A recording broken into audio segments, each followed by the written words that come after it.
Hi everyone and welcome to tonight's Power Hour. We are going to be discussing common summer foot injuries. I am Jenny, a sport therapist working in the Hatfield and St Albans Clinic, and I'm joined by Iona, and I'm a massage therapist currently at Hatfield Clinic too. Perfect. So, why do people get more foot injuries in the summer, Iona? Because we often wear flip-flops in the summer and it is hotter in the summer, so we tend to go for longer walks when we're on holiday. Definitely. I think the most common problems that you can get is something called plantar fasciitis and Achilles tendinopathy, or tendinitis, depending on where you read. Tell us a little bit about the anatomy of the foot. Yeah, so with the foot, you have obviously your tibia and fibula, and they come down into your talus and your ankle complex. Underneath that, you have your calcaneus, and then your tarsals, metatarsals, and phalanges, and that is obviously where your plantar fascia originates at the medial calcaneal tuberosity and extends up into your toes. So basically the plantar fascia covers like the whole of the underneath of the foot, doesn't it? I kind of always call it's like a piece of cling film, this bit of fascia. Mm-hmm. And that one is commonly found in those who have flat feet. So they kind of are lacking that arch in the middle of their foot.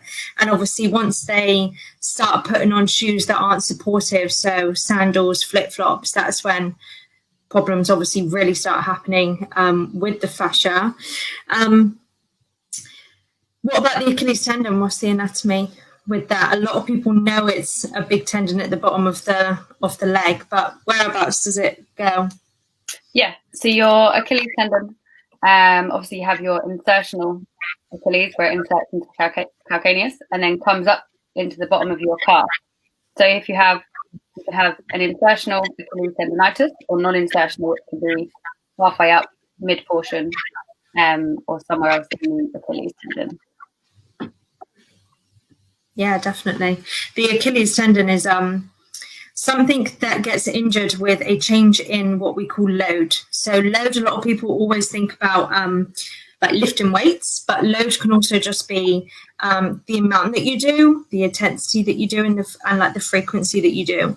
And if you change any of those things, intensity, frequency, duration, then you are altering the load that goes through your body. So tendons don't particularly like that if you're kind of changing things up or going from 0 to 100, which I think a lot of people do in the summer months because, as you say, it's lovely weather, so people start going for long walks, or you go on a holiday and you're walking around loads on holiday in flip-flops, sandals, which aren't supportive. And with that physical activity, so if you haven't run or jumped for a long time and then all of a sudden you run and jump 5 or 6 times in a week, the back of your heel might be burning pain. Definitely. And I think a lot of people try and maybe lose weight just before summer because they want the summer body. So they start going for runs, maybe road running on hard surfaces. And again, that is what we would call an increase in your load. So that will make like the Achilles tendon, the plantar fascia, not very happy, really. But yeah, I mean, we're talking about this in terms of summer foot injuries, but these are injuries that can happen throughout the whole year.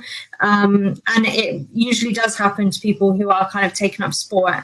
But for the reasons of kind of a lot of walking, holidays, sandals, flip-flops, that's very common in the summer months, definitely. We get a lot of kind of plantar fasciitis coming through the doors in the summer months. Yeah, I think it's also good to mention, to be aware that if you are one of those people that suddenly does start to do more quite quickly and introduce more load and training and volume and frequency, like Jenny was saying, then be aware of those areas that are feeling painful. So underneath the ball of your foot or in the insertional back of your heel into your back of your heel calcaneus. Yeah, definitely. They are normally the common ones that will get the problem. So let's kind of dive into plantar fasciitis. What kind of symptoms, what kind of signs will people get? What would you say is the most common ones you see?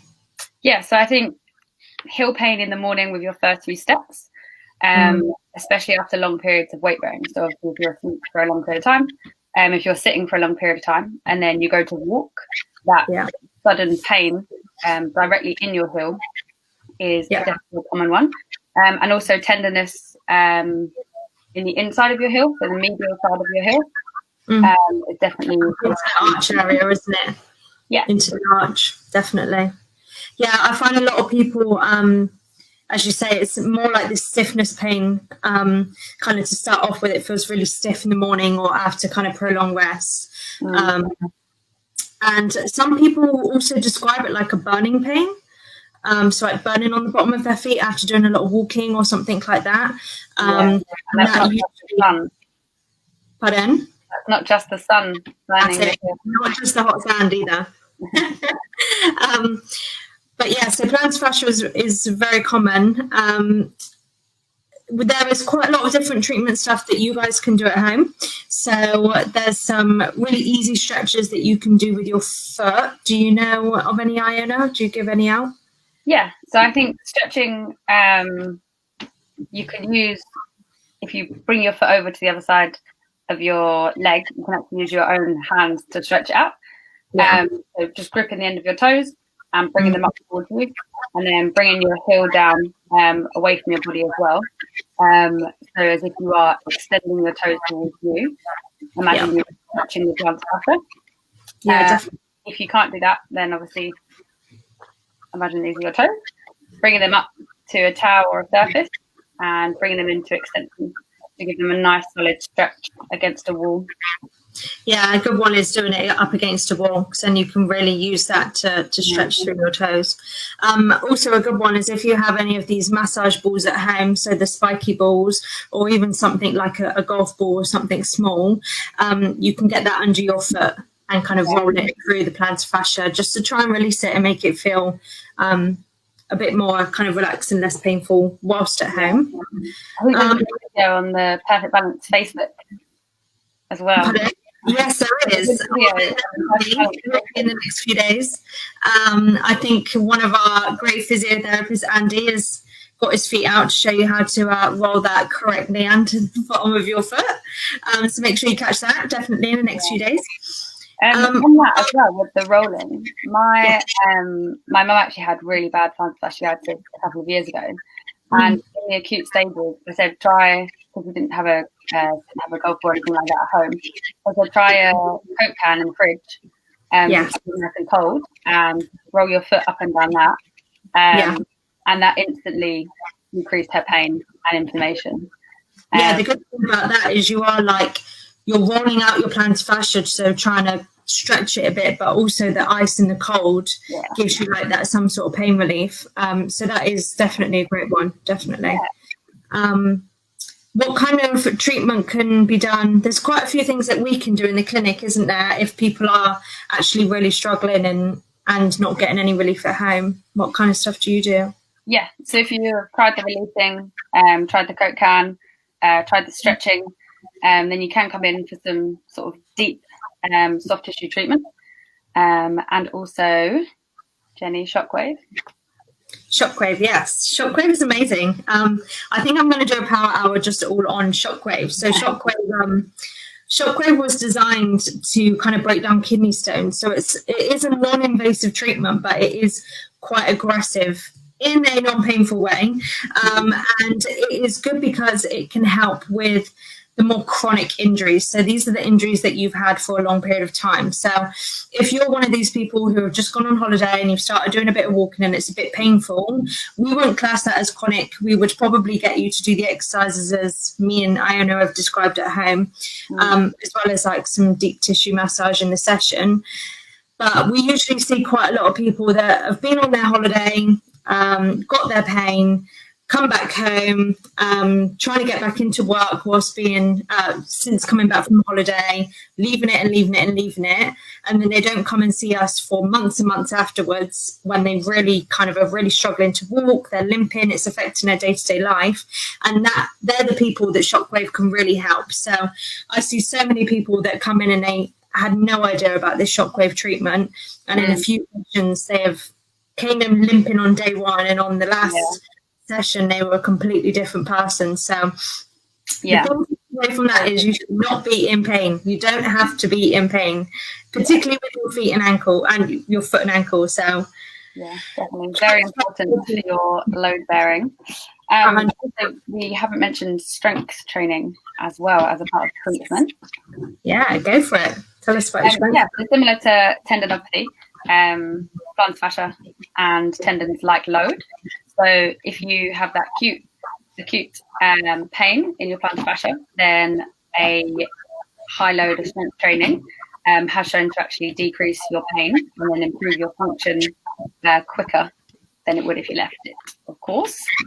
Yeah, definitely. I think it's just, I think on that point, just trying to not confuse people who are watching. Too much load causes injury. So what needs to happen is maybe scaling things back and have a slight period of rest or activity modification until it feels better. And then what we need to do is very, very gradually start adding in loads. So things, the fascia, the tendon can adapt and therefore kind of get stronger. And then we can build that into whatever you are trying to achieve. So that could just be going and doing your 30 minutes walking a day, or going and running 5K every weekend, or doing your marathon running, or if you're an elite athlete and you have to go and train X number of times a week. So it gradually gets built in, it adapts, it gets stronger, and it's happy with what you were doing then, instead of not being happy because you've gone maybe 0 to 100. Yeah. Definitely. Any exercises for strength training that you would? For me, so initially a lot of people struggle with these, but I like a good towel scrunch exercise.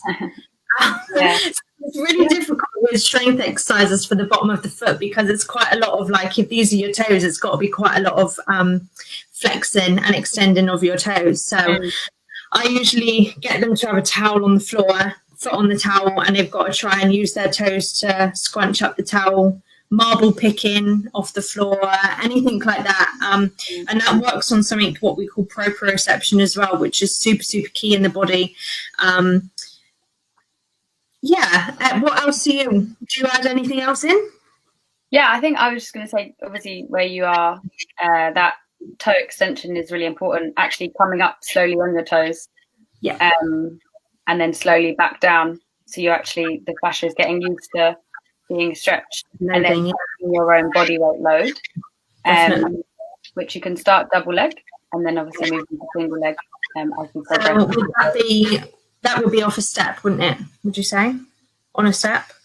If you wanted to, I guess we're talking more Achilles tendon, if you wanted to go back and eccentrically load the Achilles as well, but even just on a flat surface or on a slight lift up on a towel or a cushion, just coming up onto the end of the toes. Yeah, I think the thing to say with all of this as well is a slight bit of discomfort is fine for these kind of activities, because as we're trying to load the fascia with the plantar fascia, but never push through pain, like excruciating pain. Usually I find the telltale sign is next morning. So even if you feel like it's been okay during exercises or activity, if you're getting up the next morning and it's really stiff and painful and it's taking you a bit longer than usual to try and walk off, then you know you've done too much the day before, definitely. For sure. So, plantar fascia, all you know in 8 minutes maybe. I know, I wish I had the foot like earlier. No, it's a point to everything. Achilles tendon then. Cool. This is like a buzz thing, isn't it? Everyone seems to know something about the Achilles tendon, but is not 100% sure why things happen or how to solve it. What's your thoughts? What are your main things that you get from a tendon? I guess you use your tendon to jump, walk, stand on the balls of your feet. So it's very important to keep it healthy. And if it's not okay and you notice it, to not just leave it. I think it's definitely one of those key areas to not just leave. Or continuous intense activity, running, jumping, athletes, or like we were saying, when you haven't done a lot of exercise and then you all of a sudden ramp it up loads, that tendon has been asleep or sort of quiet for a little while, and now it's being pumped with all this plyometric load. And obviously we spoke about the insertional Achilles, which is where you get the tendonitis affecting the lower portion of your tendon, where it attaches to your heel bone. So just to be aware of, if you have pain in that area, it could be that. And then obviously non-insertional in the mid fibers.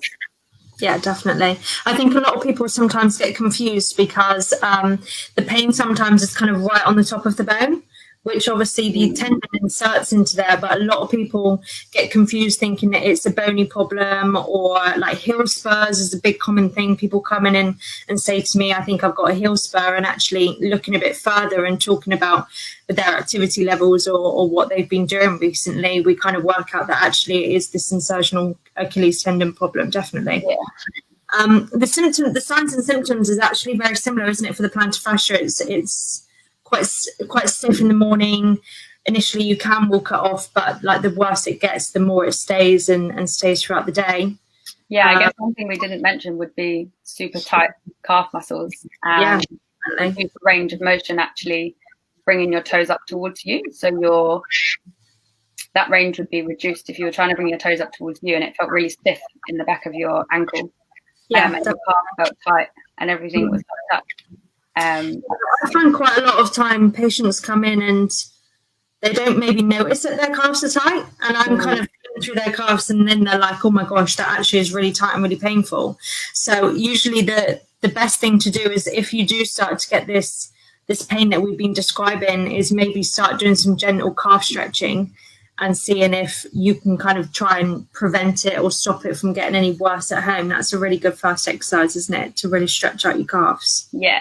Or even to do that, and then if that makes it better, to then maybe start like a Achilles tendonitis diary and actually write down your symptoms. So if X number of jumps makes it really inflamed and triggers it, then maybe do half the jumps a few days later and see how that affects it.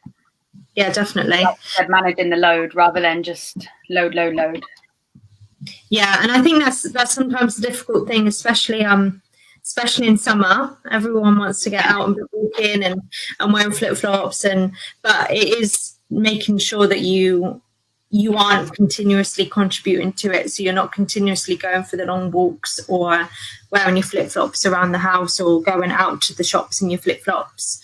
I think something to mention as well with a risk factor is not doing a proper warm-up. So if you haven't been for a run for a while and you just walk out the door and you go, that tendon isn't warmed up. So it's just pounding with 100% of your body weight 50% of the time. Whereas if you do a proper warm-up, I think you'll notice it won't be as sore. Definitely. Warm-up, cool-downs, major thing that should be done. The amount of people that do not do it or think about doing it is crazy. But I guess also in terms of like warm-up, cool-downs, recovery stuff, we've mentioned stretching, we've mentioned the ball under the foot. Foam rolling is really great, and it's a really good kind of self-massage tool that so many people can do at home, and so many people do at home now.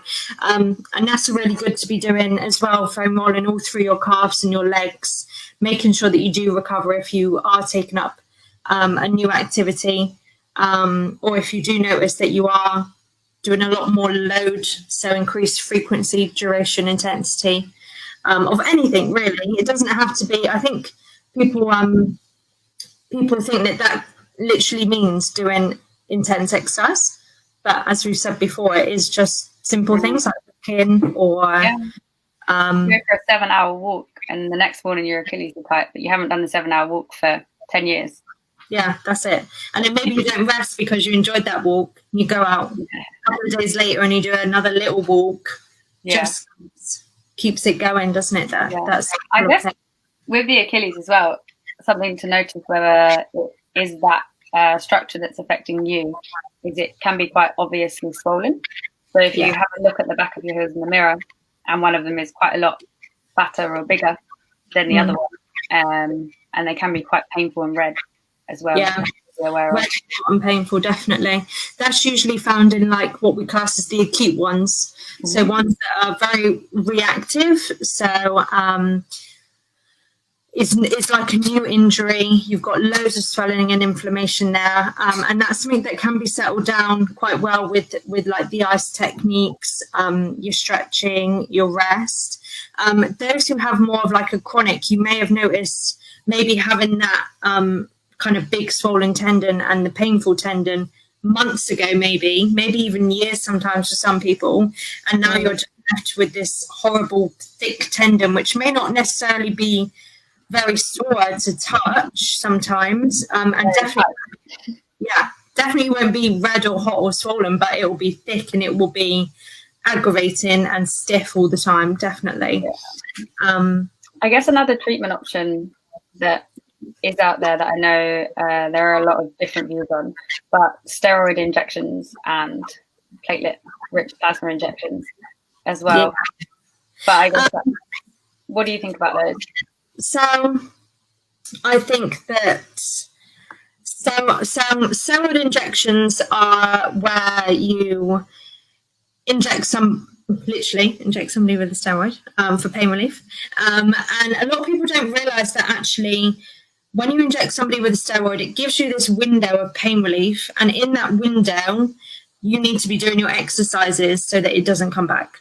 A lot of people come and see me and they say, I had a steroid injection and it felt great for like 3 months, but now I'm back to square one. And it's because actually you didn't do anything in that pain relief period that you had.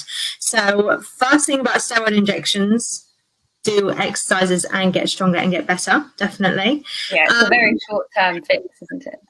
Definitely. And as I say, it just gives you that window to help yourself and get that injury in a better place. I think steroid injections are great for certain injuries in certain parts of the body. Personally, I'm not sure if it has a big place in tendons, purely because I find you can have a risk of more problems. So kind of tendon ruptures and tears. But then again, it always depends on who the person is and the symptoms that they have. Obviously, it's different for an average person that's just going around having a few walks over weekends compared to maybe an athlete who needs to get competition. Yeah, definitely. What about you for platelet-rich plasma then?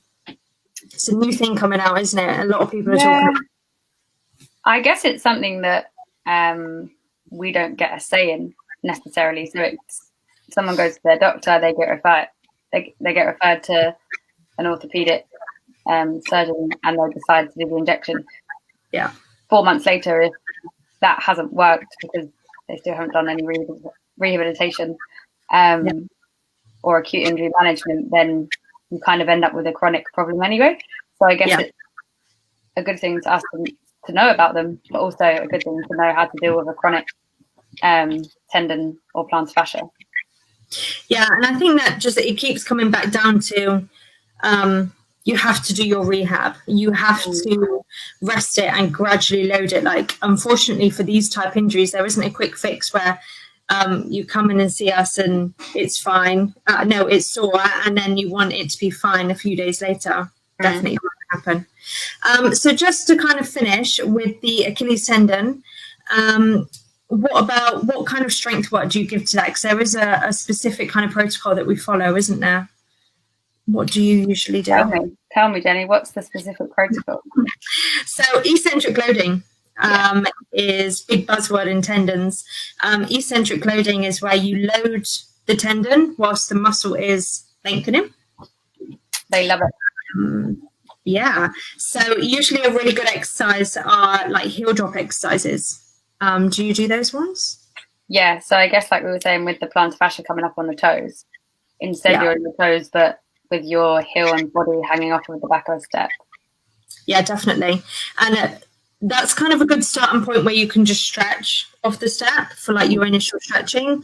And then it's really good for you to then progress to doing double leg up, double leg down, and then going a bit more of going double leg up, single leg down in terms of the eccentrics, definitely, and progressing the load that way. Yeah, for sure. Definitely. So if you were to come with us with a Achilles tendon problem, we could do a lot of the treatment modalities at plantar fascia. So chronic, definitely shockwave, but definitely a lot more emphasis on the rehabilitation and like the use of ice and rest and stretching. Yeah. I think a lot of people struggle with a lot of different biomechanical issues as well, which definitely has a massive bearing on issues that they get if you are somebody who has a strong core, strong kind of pelvic structure with your glutes. You do a lot of, I don't know, Pilates, CrossFit. You've got really nice kind of feet with good high arches. You're probably quite good. Probably not going to get as much injuries as somebody that maybe has a weak core and potentially flat feet. Flat feet wearing flip flops is not great because obviously you're flat anyway, and then you're going to be coming into a flat flip flop.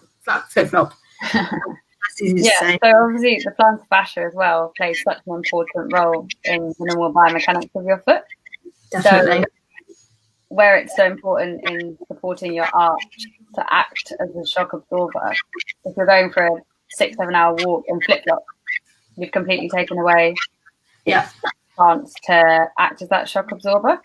That might lead to your pain, inflammation, stiffness, trouble walking, ending up with a limp, and then you leave it, you're really busy at work, and then you end up with a chronic issue. Yeah, definitely. And actually, I get a lot of people that come in and say, how do I know if I've got flat feet? Or how did you know that I have flat feet? Like, what are the telltale signs? And it literally is flat. Like, there's no arch or there's a lack of an arch. But we have this great technology in clinic, a gait scan, and it's really good to look at like weight bearing, loading, kind of your foot positioning. So if you are kind of wondering if you do have flat feet and that might be contributing to certain problems that you do have or injuries, then that might be something to look into, definitely. Yeah, for sure. I think a lot of people would know it as excessively pronated. Yes. I think, so rather than having that nice arch, you're excessively pronated. And then imagine if you're running and constantly hitting down on that overpronated foot. Definitely. So what's your kind of final points to say about summer foot injuries then? Yeah, I guess I think be aware of the symptoms. Trainers.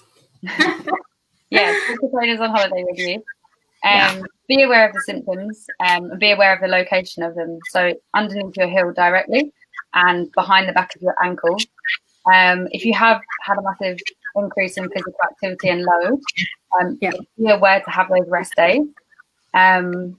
If you do have those symptoms as well, then try the stretching, try some of the strengthening.